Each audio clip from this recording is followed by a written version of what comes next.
Hi, my name is Lily. I will be going over the boundaries module as well as the coping skills and maintenance modules that are shown later within this presentation.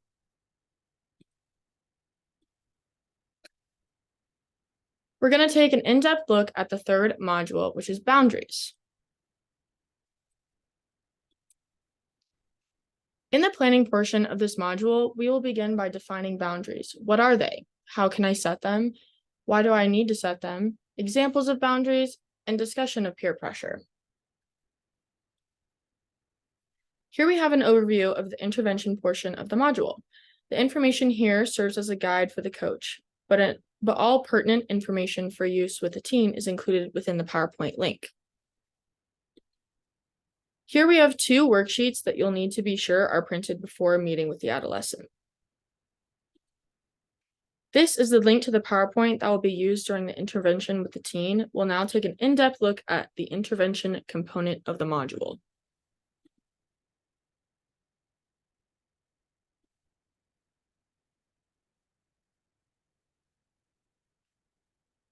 This first slide is introductory and it can be moved past once you are ready to begin with the audio on the next slide.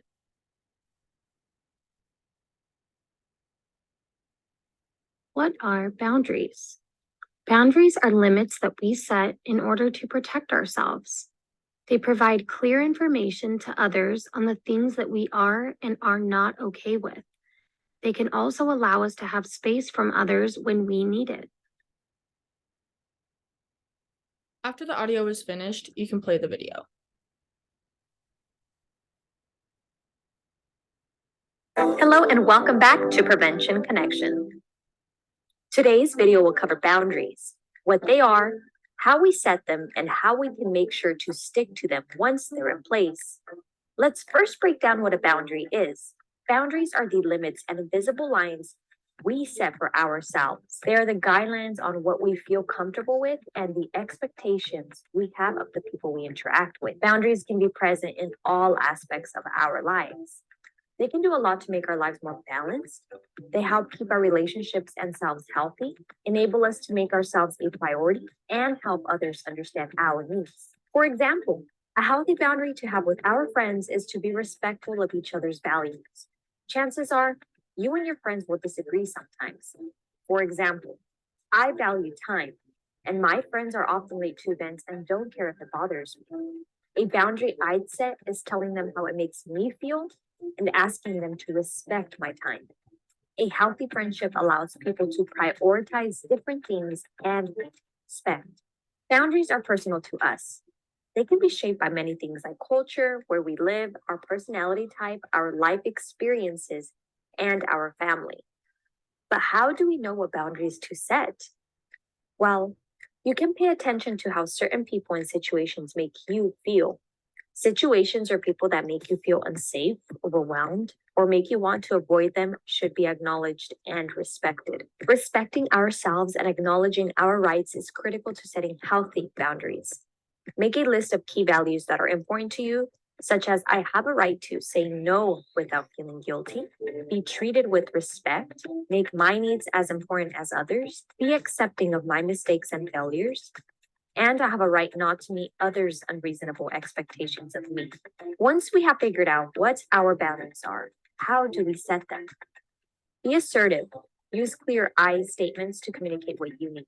Learn to say no and do not feel the need to justify your no. Get help if needed. As we mentioned, some boundaries are tricky, especially when they are dealing with dangerous situations such as addiction or mental health issues. Although they are difficult to set at first, boundaries are great tools to help keep us safe and healthy. Boundaries are not only for us, they also help us respect the space and needs of others. We can respect other people's boundaries by listening when they tell us what they need. Being mindful if someone appears uncomfortable. One way to do this is looking for cues such as avoiding eye contact, turning away, limited conversation response, nervous gestures like laughing, talking fast, holding arms, stiffening posture, or flinching. And if you are still unsure if they're uncomfortable, ask. Create a safe space for them to express their discomfort and boundaries with you. There will come a time where your boundaries will be tested. Someone does something that you are not comfortable with, or you're put in a situation where you feel obligated to violate the boundaries you have set for yourself. Prepare for these difficult situations and how you want to respond. Boundaries are the limits we set for ourselves. It is up to us to decide what they are and when to set them. We hope you found this video helpful. If you would like additional resources on healthy boundary setting, check out our description box below. As always, don't forget to like. Once the video is over and you have had any necessary conversation, you can move on to the next slide.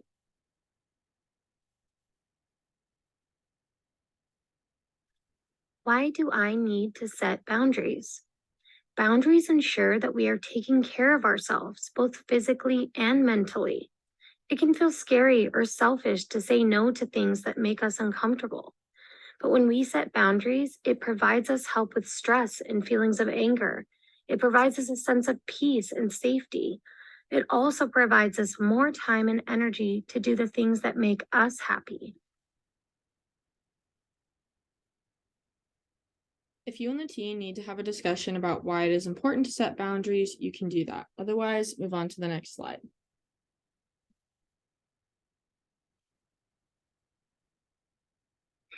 How can I set boundaries for myself? When setting boundaries for yourself, it's important to do the things that you want to do, to know that only you have control of your choices. Always listen to your gut feeling and talk about the things that you are not okay with. Once the audio is finished, you may want to talk about ways the adolescent can work on setting their own boundaries. When you're ready for the next audio slide, move ahead.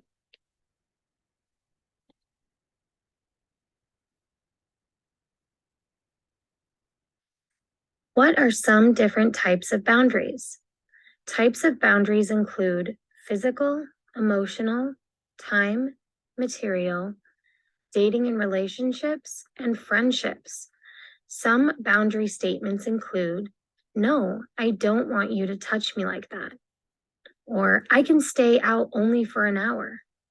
Maybe it's, "I want to be friends, but I'm not okay with you making fun of me." Or, "Sure, you can borrow some of my clothes, but I need them back by Friday." You might want to discuss examples of these different types of boundaries, then move ahead to learn about peer pressure.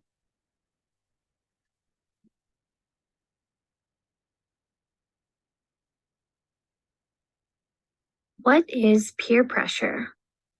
Peer pressure is feeling the need to do something that you don't want to or aren't comfortable with in order to fit in, feel accepted, or respected by your so-called friends. There will be more information on peer pressure in the next slide.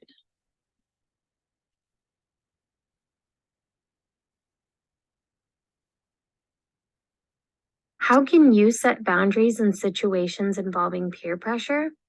It's important to check in with yourself. Be with a friend that supports your decision and practice avoiding a peer pressure situation. When setting boundaries when it comes to peer pressure, you can say things like, "No thanks, maybe another time. Thanks, but I can't." It is important for the adolescent to understand how boundaries and peer pressure relate to each other. This slide shows the youth different ways that they can set boundaries if they are ever put in a position where they are being peer pressured.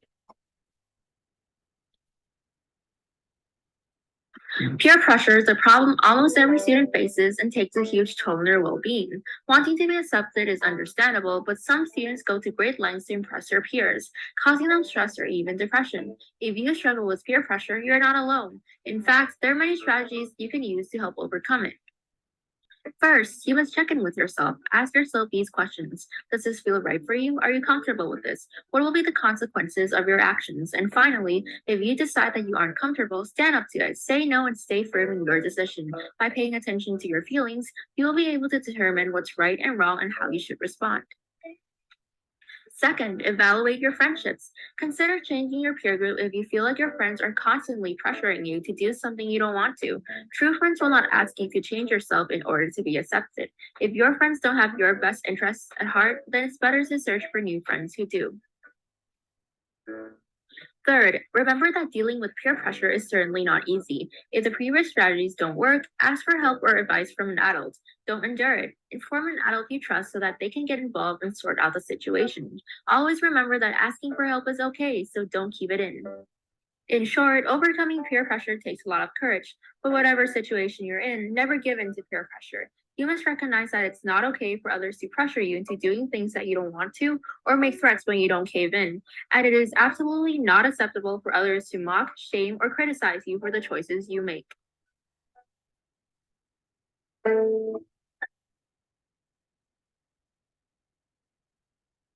Next two slides will go over this module's worksheets. You may have time to do both worksheets, or you may want the youth to choose one or the other. The activities in the slides include examples for you both to look at to avoid any confusion. In the first worksheet, there's a table where they can list 2 to 3 boundaries that they have set for themselves within each square.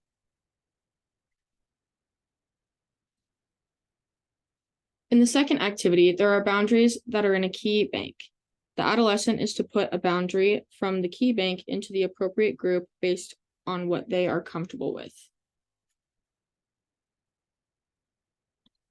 The final slide is simply referencing some other information that you can utilize, as well as where all of this information was taken from. This concludes the intervention portion of the module that will be used with the adolescent.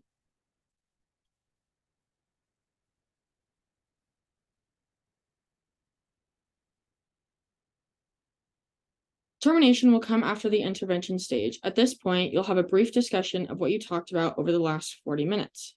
That wraps up our detailed look at the boundaries module. The next module we'll be talking about is module 4, trauma.